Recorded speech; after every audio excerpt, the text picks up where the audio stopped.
Hey everyone, and welcome to another SEO tutorial. This one is going to be about Facebook and how to boost a post a little more efficient. We have a good number of clients who've been doing this for a good number of years and a wide variety, and we're seeing some of the same issues or mistakes, inefficiencies that happens when boosting something on Facebook.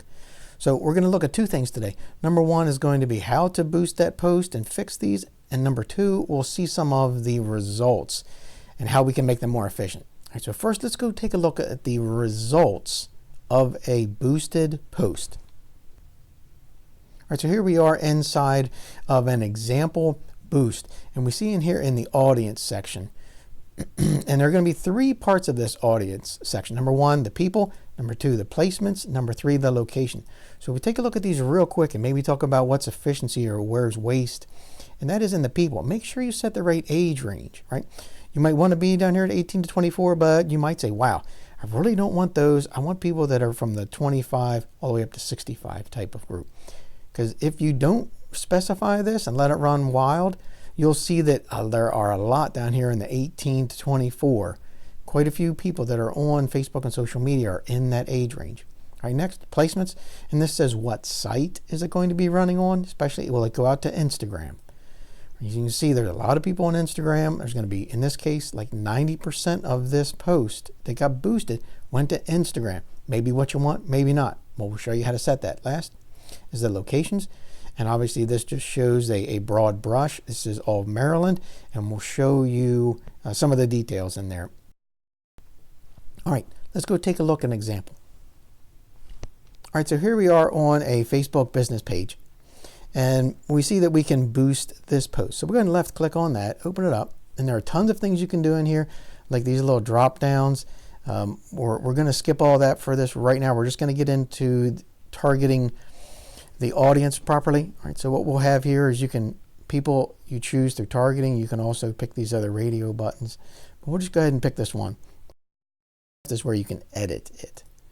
All right, here's where you can set the age group, right? We can set the bottom age, and we can set the upper age, right in here. So that gets you the age you want. You can also target the place that you want, like Silver Spring, Maryland. Obviously, you can start to go ahead and type in any town you like, and it will show you more options. Understand that the default's 25, so be a little careful with that. Of course, if you want to remove one, just click the X, and that takes it out. All right, so that gives you the age and the area that you want to have this running in.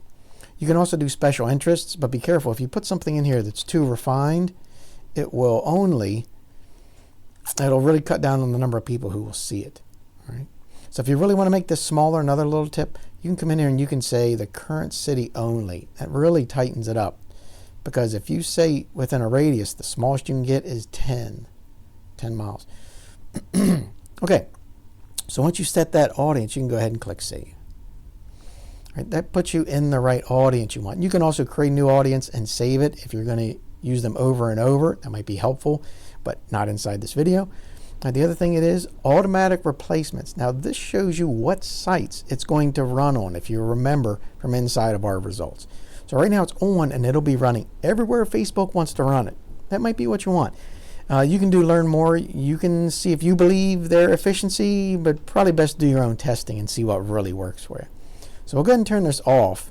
And now we see that we now have the ability to turn off these other things, like we don't want it to run on Instagram, or if we click it, it is going to run on Instagram. And of course, no matter what, the default is that it is going to run on Facebook. After all, it is a Facebook boost. All right, I hope that that's helpful in showing you how to set both the age bracket that you want, any special interests, the location that you want, and the placement of what site you want it to run on, because we're seeing these problems. We're seeing it's where it's inefficient for people. It's really easy to boost, but you need to take a little time so that you can go ahead and set up and get the right results you want.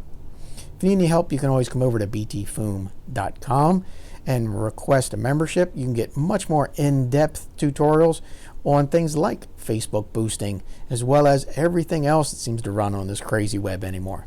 Thanks, and I hope this helps.